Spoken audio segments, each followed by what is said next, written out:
So hello guys, the topic that we shall be studying today in this video is chapter 11, that is biotechnology, principle and processes. So let's start. Biotechnology deals with the techniques of using live organism. कौन से live organisms और enzymes from organisms to produce products and processes useful to humans.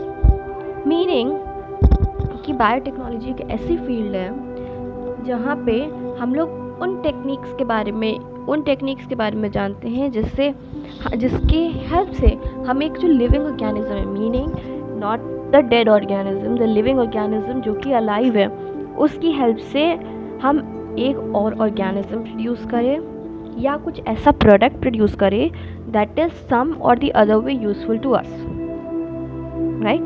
सो वो ऐसी field है। इस line का meaning clear हो गया। Then, in this sense, making curd, bread or wine, which are all micro-mediated processes, could also be thought as a form of biotechnology, right?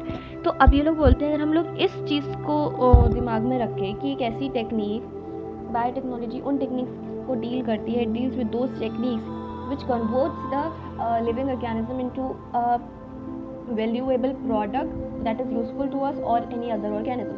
So in that way, the making of curd, bread, wine, all these should be considered under the biotechnology, right? Because curd में क्या होता है, curd कैसे बनता है, एक bacteria होता है that is lactobacillus, right? उसकी हेल्प से कर्ड जो है वो ग्रो करता है, right? और ब्रेड ईस्ट से बनती है, तो ये सब भी तो एक लिविंग ऑर्गेनिज्म से बन रहे हैं, तो इनको why don't we consider under the techniques that are termed under the category of biotechnology? Why are others not biotechnologists? Why a mother who are making the milk, right? Why they are not biotechnologists, right? So this is what I want to say. Then, however, it is used in restricted sense today to refer to such of these processes which use genetically modified organisms to achieve same on a large scale, right? So meaning of biotechnologies nowadays is very specific, that is the GMOs, जो हम लोग genetically modified organism that are natural, उनको use करते हैं for producing or obtaining the product on a large scale. Large scale is the keyword. जब अगर हम लोग एक छोटे पे, अब बताओ, अगर कोई चीज़ हम लोग एक लार्ज स्केल पे बनाते हैं वो भी जेनेटिकली मॉडिफाइड ऑर्गेनिजम्स के यूज़ करके, then it is biotechnology, right? Further, many other processes techniques are also included under biotechnology. For example, in vitro fertilization leading to test tube babies are considered under biotechnology. In vitro fertilization, that is IVF, correct? In short, known as incommonly known as test tube babies. Also, the synthesis of genes using it, developing DNA vaccines और correcting defective gene are all the part of biotechnology. तो ये सारे जितने भी इसमें examples दिए, like test tube babies या एक जीन बनाना, प्योरली न्यू जीन बनाना, या फिर DNA वैक्सीन बनाना, ये सब जो है they are consider under the biotechnology only. उसके बाद द यूरोपियन फेडरेशन जो है उसने एक डेफिनेशन दी थी of biotechnology. The European Federation of Biotechnology EFB has given a definition of biotechnology that encompasses both traditional view and the modern molecular biotechnology. Meaning जो हम लोगों ने ऊपर दो डिफरेंसेस किए थे ना, कि एक तो हो गया कि कर्ड को हम लोग क्यों नहीं कंसिडर करते हैं as under the category of biotechnology, right? And the second one that was the modern molecular biotechnology that stated the use of genetically modified organism for the production of product on a large scale that is useful to human beings, right? तो इन दोनों में एक difference हम लोगों ने बताया था। तो अब ये जो यूरोपियन फेडरेशन ऑफ बायोटेक्नोलॉजी ने जो डेफिनेशन दी है of biotechnology, that encompasses both the traditional view that small scale production of curd and all that and the modern molecular दैट GMO वन, राइट? तो वो डेफिनेशन क्या है? वो डेफिनेशन बोलती है the integration of natural science and organism cells part thereof and molecular analogies for products and services is biotechnology. Meaning जब हम लोग नेचुरल साइंस, ऑर्गेनिजम्स, उनके सेल्स और डिफरेंट पार्ट्स को यूज़ करके उनका मॉलिकुलर एनालिसिस करके एक वैल्यूएबल प्रोडक्ट बनाते हैं और वो सर्विसेज प्रोवाइड करता है to us, meaning they are in some or the other way useful to us, then इन सब का जो कलेक्शन है that is termed under the category of biotechnology. Correct, ये डेफिनेशन क्लियर हुई। Now it says the principle of biotechnology. ठीक है, clear हो रहा है? अगर नहीं हो रहा है तो प्लीज़ टेल मी, तो फिर मैं सेपरेट वीडियो बना दूंगी इन अ डिटेल्ड मैनर, राइट। तो क्योंकि अभी इसमें मैं थोड़ा स्लो समझा, मतलब थोड़ा बहुत ज़्यादा डीप में नहीं जा रही हूँ इसलिए, ठीक है। अगर आपको डीप में जाना है तो बताना, so I will be making a separate videos. Then principles of biotechnology क्या है? प्रिंसिपल्स ऑफ बायोटेक्नोलॉजी हैं, 2 प्रिंसिपल्स हैं, पहला genetic engineering, second bio processes engineering. ठीक है, let's see what is it. Among many 2 core techniques that enable birth of modern biotechnology are the first one is genetic engineering। अब एक बात बताओ, हम लोग एक लैब में जाते हैं, आप लोग बायो लैब में गए होंगे, right, you would have went in the lab, bio lab, right. अगर हम लोगों को कोई भी एक्सपेरिमेंट करना होता है तो हमें उसके लिए कुछ रिक्वायरमेंट्स चाहिए होती हैं, ठीक है, उसके बाद आप उसको परफॉर्म करते हो, राइट। जब हम लोग बात करते हैं बायोटेक्नोलॉजी की, तो क्योंकि हम लोग यहाँ पर एक लाइव ऑर्गेनिज्म को कन्वर्ट करने जा रहे हैं इनटू अ वैल्यूएबल प्रोडक्ट और अनदर ऑर्गेनिज्म, और we are going to do something with the DNA or something like that, right? So what is necessary is 2 parts. 2 techniques are very necessary. The first one is genetic engineering, meaning जब हम लोगों को एक organism को एक valuable product में convert करना है या एक डिफरेंट ऑर्गेनिज्म में कन्वर्ट करना है, तो the first thing we need to alter is the DNA sequence और द RNA सीक्वेंस। ठीक है, तो जेनेटिक मटेरियल में of the organism we need to consider some changes because that is the material that will pass on to the next generation, right. तो सबसे पहले हमें जो जीन्स हैं उनमें चेंज करना पड़ेगा, the first thing is that, right. तो पहला जो टेक्निक है that is genetic engineering, meaning genetically modified organisms बनाने के लिए हमें उसके जेनेटिक मटेरियल में कुछ इंजीनियरिंग करनी पड़ेगी, right, getting my point, meaning हमें उसमें कुछ अल्टरेशन करने पड़ेंगे, right. Then second technique is bio process engineering. अब बताओ, क्योंकि हम लोग यहाँ पर लिविंग ऑर्गेनिज्म से डील कर रहे हैं, उसका DNA सीक्वेंस चेंज कर रहे हैं, उसके जीन को अल्टर कर रहे हैं, जेनेटिक इंजीनियरिंग परफॉर्म कर रहे हैं, so the first thing is to maintain the sterilized condition, right. अगर आप किसी बैक्टीरिया पे काम कर रहे हो, राइट, वहाँ पे आपके इन्वायरमेंट में इतने सारे वायरसेस बैक्टीरिया प्रेजेंट हैं, अगर वो वायरस और बैक्टीरिया उस petri dish, for example petri dish में आपने बैक्टीरिया का सैंपल लिया, for example you have taken E coli in the petri dish, ठीक है, सबसे कॉमन है बैक्टीरिया, तो मैं उसका एग्जांपल ले रही हूँ। सो पेट्री डिश में आपने ई कोलाई लिया, अब बाई चांस क्या हो गया, there come in that condition there came some other viruses who have attacked those bacterias और अफेक्टेड आवर प्रोसेस, ठीक है, बस somehow altering और somehow making any change in the bacteria, right। तो सबसे पहली चीज़ तो हमें क्या है, जेनेटिक इंजीनियरिंग करनी है। जेनेटिक इंजीनियरिंग करने के बाद हम लोग एक मॉडिफाइड ऑर्गेनिज्म बनाने के बाद जो सबसे इम्पॉर्टेंट चीज़ है वो है कि हम लोगों को एक स्टरलाइज्ड कंडीशन प्रोवाइड करनी पड़ेगी, जहाँ पे कोई और बैक्टीरिया जो हमने ग्रो किया उसके अलावा और कोई बैक्टीरिया ग्रो ना करे, और कोई वायरस ग्रो ना करे, और समथिंग फंगस ये सब कुछ ग्रो ना करे, कोई भी लिविंग पार्ट ना हो, ओनली जो हमने प्रिपेयर किया है उसके अलावा, ठीक है। सो पहली है genetic engineering, let's see what is states. Genetic engineering, the technique to alter the chemistry of genetic material, right. Genetic engineering क्या है, the technique to alter the chemistry of the genetic material. अब genetic material में इन्होंने लिया है DNA and RNA, दोनों ही लिए हैं, ठीक है। अब आप लोग मेरे को बताओ कमेंट सेक्शन में कि यहाँ पे दोनों ही DNA और RNA दोनों क्यों लिए गए हैं, why we haven't taken only the DNA as genetic material, ठीक है। अगर इसका आंसर नहीं आ रहा है तो you can go to my video of molecular basis of inheritance, ठीक है, उसमें जाओ, उसमें I have clearly mention it in the starting कि जेनेटिक मटेरियल में हम लोग RNA और DNA दोनों को क्यों लेते हैं, why not we take only one among these, why don't we take only and only DNA, ये मैंने उसमें समझाया है, आप लोग जा सकते हो। If you want I could share its link, the video link in the description, or you can find it at the end of my video, right, or you can find it here।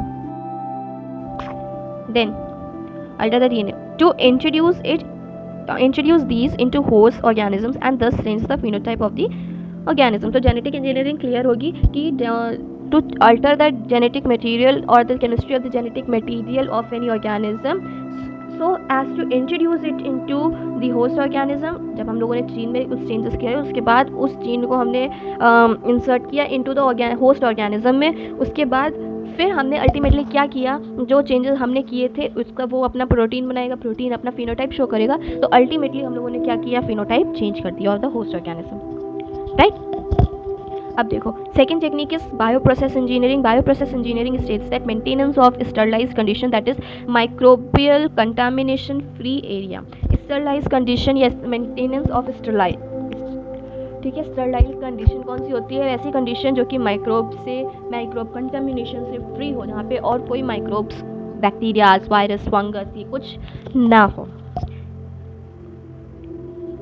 Okay, sterilised Ambience in chemical engineering process to enable growth of only the desired microbe, ठीक है। तो why do we maintain this sterilized condition? So as to promote the growth of only and only the organisms that we want, right. हमने वो petri dish में हमने E coli रखा था, उसको एक स्टेरलाइज इन्वायरमेंट में रख दिया, तो वहाँ पे किसकी ग्रोथ हमें सीन मिलेगी, सिर्फ ई कोलाई की। लेकिन अगर वहाँ पे कोई वायरस होता है या कोई बैक्टीरिया, दूसरी बैक्टीरिया होती है, तो it will affect our process. जो हम लोगों ने बैक्टीरिया में चेंज किया उसको somehow it would effect, right. तो सिर्फ हमारे डिजायर्ड ऑर्गेनिज्म को, अब हो सकता है जब हम लोग उसको for example we have made a vaccine, उसके बाद हम लोगों ने उसको एक स्टेरलाइज कंडीशन में रखा, but if the condition was not sterilise the vaccine would not affect or it would somehow get converted into, it may not act as a vaccine but it may act as a virus, right, meaning it may be harmful if the condition is not sterilized, ठीक है। Then eukaryotic cell in the large quantity for the manufacture of biotechnological products like antibiotics, vaccines, enzymes, etc, ठीक है। Let's now understand the conceptual development of the principles of genetic engineering. तो अब conceptual development समझते हैं, तो see it says कि you probably appreciate the advantage of sexual reproduction over asexual reproduction. Yes, ये मैंने बताया था, दोनों में डिफरेंस क्या होता है, दोनों, right. The former provides opportunity for variation and formulation of unique combinations of genetic setup, some of which may be beneficial to the organisms as well as to the population, right। यहाँ पे formal provides meaning they are talking about the sexual reproduction। तो sexual reproduction क्या करता है, ये हमें variations provide करता है, right। they had told you what is the difference between those and which is better। तो variations provide करता है, meaning the changes it provides us changes we do not get the identical offsprings, ठीक है। तो it provides us the variation and because of this reproduction we are able to have the unique combinations of genetic setup, right, which is not possible in asexual reproduction। Next, बाद में बोलते हैं asexual reproduction preserves the genetic information, ठीक है। Sexual reproduction क्या करता है, variations provide करता है, बट एसेक्सुअल रिप्रोडक्शन क्या करता है, वो प्रिजर्व करता है उसका जेनेटिक मटेरियल, उसमें कोई चेंज नहीं आने देता है, ठीक है। जैसा है वो वैसा ही रहेगा, लेकिन चेंजेस आर बेनिफिशियल, ठीक है, permits variation. Traditional hybridization procedure use in plants and animal breeding very often led to inclusion and multiplication of undesirable genes along with the desired gene. तो जो हम लोग ट्रेडिशनल हाइब्रिडाइजेशन करवाते थे in the previous times, उसमें क्या होता था, वो भी हमारा वेरिएशन कॉज करता था, लेकिन there the variation that was cause may be beneficial or may not be beneficial also, ठीक है, क्योंकि वहाँ पे एक सब कुछ कैलकुलेट करके कोई हाइब्रिडाइजेशन नहीं हो रहा था। ट्रेडिशनल हाइब्रिडाइजेशन में फॉर एग्जांपल जैसे हम लोगों ने हाइब्रिडाइजेशन करवाना है of cow and deer for example, ठीक है, मैं सिर्फ एग्जांपल दे रही हूँ, ट्राई टू अंडरस्टैंड। अगर हम लोगों को काऊ और डियर का हाइब्रिडाइजेशन करवाना है, तो हमने क्या किया, एक काऊ ली, एक डियर ली, जिन दोनों का हाइब्रिडाइजेशन करवाना है। Then what we done, we made them meet together, right, उनकी इंटरब्रीडिंग करवा दी। तो this was the traditional hybridization, ठीक है। मतलब उसमें ऐसा नहीं था कि हम लोगों ने एक डीएनए, उसका ये वाला डीएनए निकाल के उसमें इंसर्ट किया, या वो वाला डीएनए निकाल के उसमें इंसर्ट किया, या यही वाली जीन आनी चाहिए या वो वाली जीन चाहिए, नहीं, हमने दोनों की मीटिंग करवा दी। This was the traditional hybridization जो पहले समय से होता आ रहा था, ठीक है, मतलब पहले समय में होता था। अगर हमें एक नई ऑर्गेनिज्म प्रोवाइड करनी है, जैसे कि अगर हमें 2 काऊ चाहिए, 2 काऊ हैं हमारे पास, जो भी मैंने आगे एग्जांपल दूंगी। जैसे हमारे पास 2 काऊ हैं जिनमें से एक जो है वो अच्छी क्वालिटी का मिल्क देती है बट क्वांटिटी नहीं देती है, दूसरी काऊ जो है वो देती है हमें क्वांटिटी देती है बट क्वालिटी अच्छी नहीं होती है उसके मिल्क की। तो अब हमने उन दोनों को ब्रीड करवा दिया। सो हम लोगों ने ऐसा सोचा कि अब जो हमें मिल्क मिलेगा that will be having good quality of milk and it will be in good quantity. But क्या ये इम्पॉर्टेंट है कि ये होगा ही होगा? हो सकता है उसके अंदर वो वाली जीन ना आए, राइट? जैसे कि मैं तुमको एग्जाम्पल दूँ, आपने लोगों ने एल्बर्ट आइंस्टाइन के बारे में सुना होगा। तो अब once it is a story that एक बार क्या होता है, एल्बर्ट आइंस्टाइन से एक बहुत सुंदर सी लड़की आती है, के पास बहुत सुंदर सी एक लड़की आती है and she proposes him, right? And वो उससे बोलती है कि वाई डोंट वी मैरी, तो जो हमारे ऑफस्प्रिंग्स होंगे या जो हमारे बच्चे होंगे they will be both beautiful and also having a good brain. Beautiful, the beauty of the girl they will get, and they will be having good brain, they will be having a good IQ. क्यों? क्योंकि Albert Einstein उनके father होंगे। तो Albert Einstein, क्योंकि वो Albert Einstein थे, तो उन्होंने बोला कि what if the children are having the IQ of yours and beauty of mine. Got it? So in traditional hybridization there is no surety that you're going to get the same result as per your expectation, right? But in case of artificial hybridization, जो कि भी मैं आगे बताऊंगी क्या होता है, उसमें हम लोग क्या करते हैं, एक पर्टिकुलर जीन हम लोग इंसर्ट कर देते हैं कि हमें ये वाला करेक्टर चाहिए तो हमें यही वाला करेक्टर मिलेगा। उसमें ना ही अनवांटेड करेक्टर्स होते हैं और ना ही हम ऐसा हो सकता है कि जो हमने एक्सपेक्ट किया है उससे अलग रिजल्ट आए, ठीक है? लाइक अगर हम लोगों को इंसुलिन की जीन इंसर्ट करनी है इन अ पर्सन, तो इंसुलिन का प्रोडक्शन बढ़ाने के लिए तो हम लोग इंसुलिन की जीन ही डायरेक्ट इंसर्ट करें तो इंसुलिन का प्रोडक्शन तो 100% बढ़ेगा। But in case of traditional hybridization, it is not the surety. Getting my point? Then, the techniques of genetic engineering, which includes creation of recombinant DNA, use of gene cloning and gene transfer, overcome this limitation and allow us to isolate, introduce only one or a set of desirable genes without introducing undesirable genes into the target organism. This is what is done in artificial hybridization, जहाँ पर हम लोग recombinant DNA बनाते हैं, means we alter the DNA and form a recombinant or a new DNA that carries our gene of interest. Gene of interest is the gene that we want. Like for example अगर हमें insulin का synthesis करना है, so the gene coding for responsible for the synthesis of insulin, we take it out and insert into the DNA of our choice, and then the DNA formed is the recombinant DNA, right? That is the recombinant DNA. उसके बाद gene cloning means हम लोग उसको clone करके उसकी multiple copies बनाते हैं. Then gene transfer meaning we are transferring it into the host organism, right? तो ये क्या हो गया, हमारे 3 स्टेप हो गए. इस तरह से हम लोग बनाते हैं अपना रिकॉम्बिनेंट ऑर्गेनिज्म या न्यू ऑर्गेनिजम्स. तो उस टाइम पे हमारे पास वो ऑर्गेनिज्म होता है या जिसके अंदर जो हमें जीन्स चाहिए थी वो फॉर्म होंगी. So for example if we have 2 cows, the one cow is resistant to diseases, ठीक है, उसको डिजीजेस जल्दी नहीं लगती हैं, it does not get sick very fastly. Like the other is having good quality and produces good quantity of milk, ठीक है, but we want a cow जो कि बहुत जल्दी सिक भी ना हो और वो good quality and quantity of milk दोनों ही दे, ठीक है. तो उस कंडीशन में हम लोग क्या करेंगे, एक काउ लेंगे. फॉर एग्जाम्पल इन दोनों में से हम लोगों ने कोई भी एक काउ ले ली, उसके अंदर दूसरे काउ का जीन जो कि प्रोड्यूस कर रहा था, फॉर एग्जाम्पल हम लोगों ने लिया the cow that does not get sick very quickly, उस काउ को लिया, उसके अंदर हमने वो जीन डाली that was required for giving good quality and good quantity of milk, वो हमने जाके उसके अंदर इंसर्ट कर दी. अब क्या होगा, जो हमारी नई काउ बनी that is the recombinant cow या the cow carrying the recombinant DNA.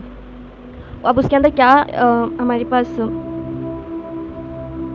वो है, अरे यार क्या कहते हैं,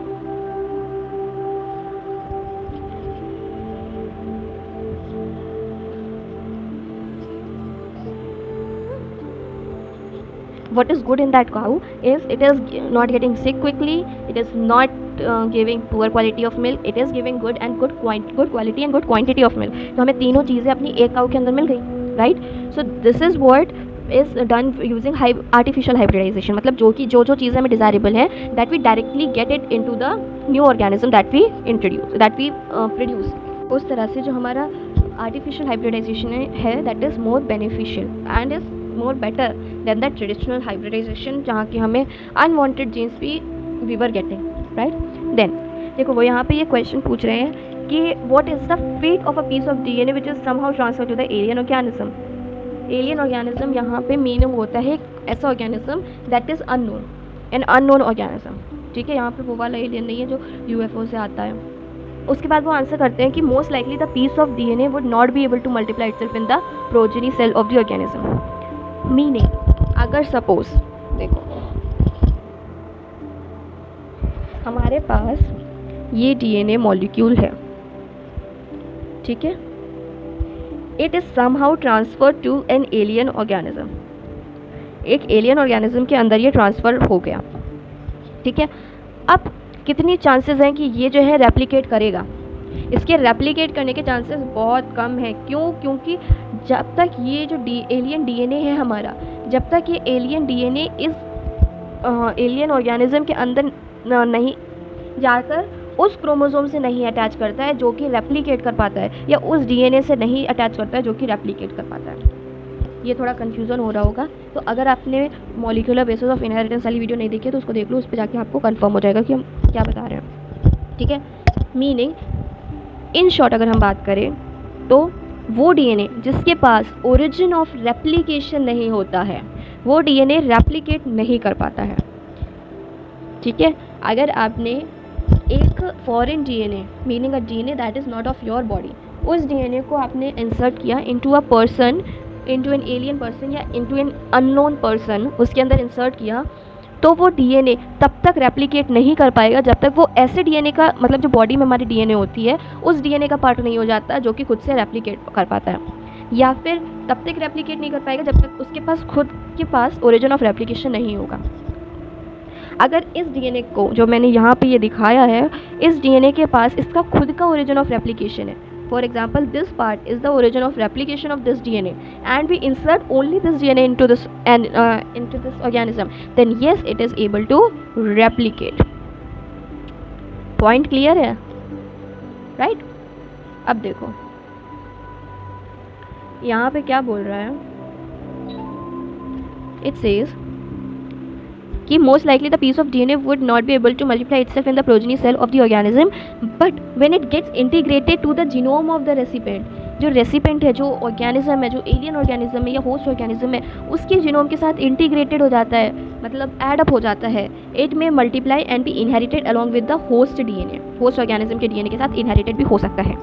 this is because the alien piece of DNA has become a part of chromosome. जब जीनोम मतलब जो overall genes of the body person है, ओवरऑल डीएनए है एक पर्सन का, उसका पार्ट हो जाता है अल्टीमेटली, मीनिंग कि किसी भी एक क्रोमोसोम का पार्ट हो जाता है, क्योंकि क्रोमोसोम कैरीज आर डीएनए, ठीक है। सो उस डीएनए और क्रोमोसोम के पास एबिलिटी टू रेप्लिकेट होती है, hence it will get replicated, multiply and will be inherited when the chromosome will be inherited to the offspring. In chromosome there is a specific DNA sequence that is called origin of replication. तो origin of replication है क्या? Origin of replication is the DNA sequence. Origin of replication क्या है? वो DNA sequence है that is responsible for starting the process of replication. और replication क्या है? Replication एक वो process है जिससे जो DNA है is able to make its replica या its copy, ठीक है। तो वो सीक्वेंस ऑफ डीएनए, सपोज इस डीएनए में यहाँ से लेकर यहाँ तक का ये जो पार्ट है डीएनए का, ये this sequence is coding for the starting of replication. तो ये जो पार्ट है this will be your origin of replication, ठीक है, which is responsible for initiating replication. Therefore, for the multiplication of any alien piece of DNA in an organism, it needs to be a part of chromosome or chromosomes which has a specific sequence known as origin of replication. तो For the multiplication of our alien DNA or the DNA containing a gene of interest or the recombinant DNA, इतने सारे नाम है, उसको replicate होने के लिए उस DNA के पास origin of replication होना is very necessary, right? Then thus an alien DNA is linked with the origin of replication so that this alien DNA can replicate and make multiply itself in the host organism. This can be called as cloning or making multiple identical copies of the template DNA. ठीक है, तो hence gene cloning is responsible, and for gene cloning we need to insert the DNA, the recombinant DNA में हमारा ORI होना बहुत ज़रूरी है. ORI meaning origin of replication. Let us now focus on the first instance of the construction of an artificial recombinant DNA molecule. तो अब हम लोग पढ़ेंगे किस टाइप से एक आर्टिफिशियल तरीके से हम लोग एक recombinant DNA molecule prepare. The construction of the first recombinant DNA emerged from the possibility of linking gene encoding antibiotic resistance with native plasmid. ठीक है, तो जो पहला recombinant DNA बना था वो उसका आइडिया कहाँ से आया? वो आइडिया आया कि possibility of linking a gene encoding antibiotic resistance, जो एंटीबायोटिक रेसिस्टेंट जीन है, ठीक है, एंटीबायोटिक रेसिस्टेंट जीन. अब आप पूछोगे क्या होता है? एंटीबायोटिक रेसिस्टेंट जीन एक ऐसी जीन होती है जिसकी वजह से जो बैक्टीरिया होती है वो एक पर्टिकुलर टाइप ऑफ एंटीबायोटिक से बच सकती है. फॉर एग्जांपल, हमने ये पेट्री डिश ली, इसमें हमने बैक्टीरिया डाली. फॉर एग्जांपल, हम लोगों ने ई कोलाई ही डाली. For example, we have taken E coli, right? Now what happens, this E coli is resistant, मतलब इस ई कोलाई बैक्टीरिया के अंदर की जो प्लाज्मिड होती है, प्लाज्मिड हम बाद में बताएंगे. अभी ये समझो कि प्लाज्मिड के डीएनए ही होता है, एक तरह का डीएनए ही होता है that is able to self replicate. अभी उसके बारे में आगे बताएंगे, ठीक है. तो इसके जो डीएनए था, whether it is genomic DNA या प्लाज्मिड डीएनए, कैसा भी डीएनए, उसके अंदर एंटीबायोटिक रेसिस्टेंट जीन थी. फॉर एग्जांपल एम्पिसिलिन नाम सुना होगा आपने, it's a kind of antibiotic. तो एम्पिसिलिन रेसिस्टेंट जीन थी इस प्लाज्मिड के अंदर, मतलब इस वाली बैक्टीरिया के अंदर ये वाली जीन प्रेजेंट थी. अब हमने क्या किया, हमने इस मिक्सचर में ampicillin we have put, when we have put ampicillin into this container, what happened? All the other which were not having this gene, they died. But ये वाली जीन जिसके अंदर एम्पिसिलिन रेसिस्टेंट जीन थी, that survived, क्योंकि इसके पास ऐसी gene थी जो कि एंटीबायोटिक जो एम्पिसिलिन थी उससे लड़ने की क्षमता रखती है. It was having the power to fight against ampicillin and hence this bacteria survived. Got the meaning of this sentence that linking a gene encoding antibiotic resistance with native plasmid. ठीक है, इतना क्लियर हुआ. अब सुनो, what is plasmid? Plasmid क्या है? Plasmid is autonomously replicating circular extra chromosomal DNA. बहुत लंबी डेफिनेशन हो गई. अब ये क्या है? जब हम लोग बात करते हैं बैक्टीरिया की, this is for example the bacteria, ठीक है.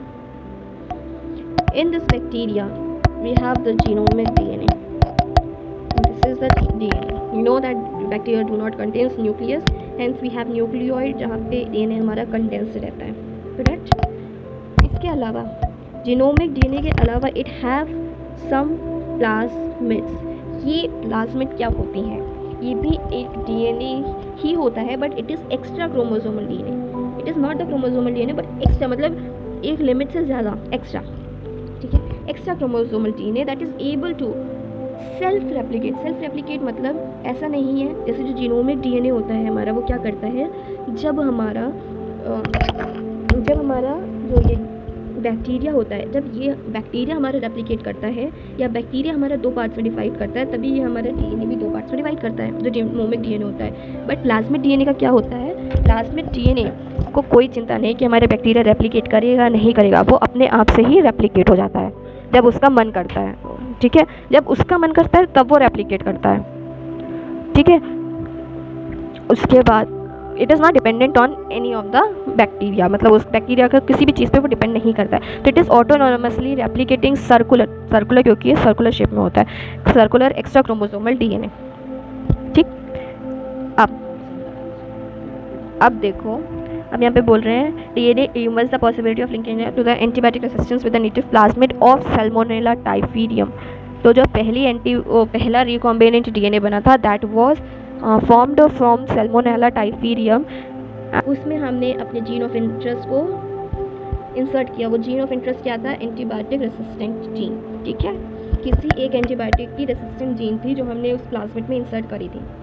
Saintly Cohen and Herbert Boyer accomplished this in the year 1972 by isolating the antibiotic resistant gene by cutting out the piece of DNA from the plasmid which was responsible for containing antibiotic resistance. तो इन्होंने क्या किया? They were able to isolate the gene of interest that was the antibiotic resistant gene in the year 1972. ठीक है, the cutting of DNA at a specific location became possible with the discovery of so-called molecular scissors or restriction enzymes. तो the cutting of DNA मतलब DNA को cut करने के लिए, DNA हमारा molecular एक केमिकल मॉलिक्यूल है, उसको कट करने के लिए हमें कुछ सीजर्स की ज़रूरत होती है, that is known as molecular scissors. और वो मॉलिक्यूलर सीजर्स और कोई नहीं बल्कि रेस्ट्रिक्शन एंजाइम्स है, meaning they are a type of enzymes. अब रेस्ट्रिक्शन एंजाइम दो टाइप्स के होते हैं, रेस्ट्रिक्शन एंजाइम्स भी स्पेसिफिक होते हैं, तो वो सब देखते हैं। तो ये मॉलिक्यूलर सीजर्स किसे कहते हैं? Restriction enzymes. The cut piece of DNA was then linked with the plasmid. These plasmid DNA acts as vector to transfer the piece of DNA attached to it. You probably know that mosquito acts as an insect vector to transfer the malarial parasites into human. In the same way, plasmid can be used as vector to deliver an alien piece of DNA to the host organism. The linking of antibiotic gene with the plasmid vector became possible with the enzyme called DNA ligase, which acts on cut DNA molecule and joins their end. This makes new combinations of circular autonomously replicating DNA created in vitro and is known as recombinant DNA. In vitro meaning in the laboratory condition, in vivo meaning in the natural conditions. ठीक है, into the native places. ठीक है, यहाँ पे in vitro meaning ये सब हमने कहाँ पे किया है? लैब में किया है। Then, when this DNA is transferred into Escherichia coli or simply E. coli, a bacterium closely related to Salmonella, it could replicate using the host DNA polymerase enzyme and make multiple copies. The ability to multiply copies of antibiotic resistant gene in E. coli was called as cloning of antibiotic resistant gene in E. coli. तो जितना भी यहाँ पे इन्होंने explain किया है, जो भी इन्होंने बोला है, इसका शॉर्ट में समझो तो वो ये है। हमारे पास एक बैक्टीरिया था that is named as salmonella typhimurium. इसके अंदर हमारे एक एंटीबायोटिक रेसिस्टेंट जीन थी that we needs to isolate. इसको आइसोलेट करने के लिए हमने क्या किया? इसके अंदर का जो प्लाज्मिड था वो हमने पहले निकाला, उस प्लाज्मिड को हमने फिर कट किया, या उस प्लाज्मिड डीएनए में हमारे पास आया, वो प्लाज्मिड डीएनए हमारे पास आया, उसमें एंटीबायोटिक रेसिस्टेंट जीन थी।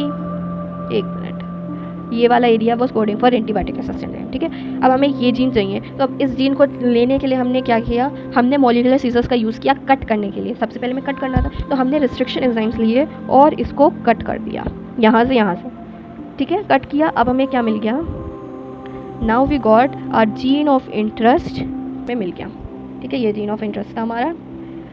अब इस जीन ऑफ इंटरेस्ट को जिस रेस्ट्रिक्शन एंजाइम से हमने उस प्लाज्मिड को कट किया था जिसमें ये जीन था, सेम रेस्ट्रिक्शन एंजाइम से हमने क्या किया? उस प्लाज्मिड को कट किया जिसमें हमें ये इंसर्ट करना था। अब हमने क्या किया? इंसर्ट करने के बाद हमें जो ग्लू का काम करता है, जो दो पार्ट्स को पेस्ट करने का काम करता है, वो क्या है हमारा? वो एंजाइम है डीएनए लाइगेज, वो है डीएनए लाइगेज। तो अब डीएनए लाइगेज ने क्या किया? इसको इसमें जाके ऐड कर दिया। जब ये इसमें जाके ऐड हो गया तो अब हमें क्या मिला? जब ये हमें रिकॉम्बिनेंट प्लाज्मिड मिल गया, रिकॉम्बिनेंट प्लाज्मिड हमें मिल गया that was carrying our gene of interest and ultimately अब इसको हम लोग इंसर्ट कर देंगे इनटू द होस्ट ऑर्गेनिजम्स जिसके अंदर हमें इंसर्ट करना था। यहाँ पे हमने ई कोलाई में इंसर्ट किया क्योंकि उसका रेप्लिकेशन टाइम कम होता है, इट इज़ ओनली 20 मिनट्स।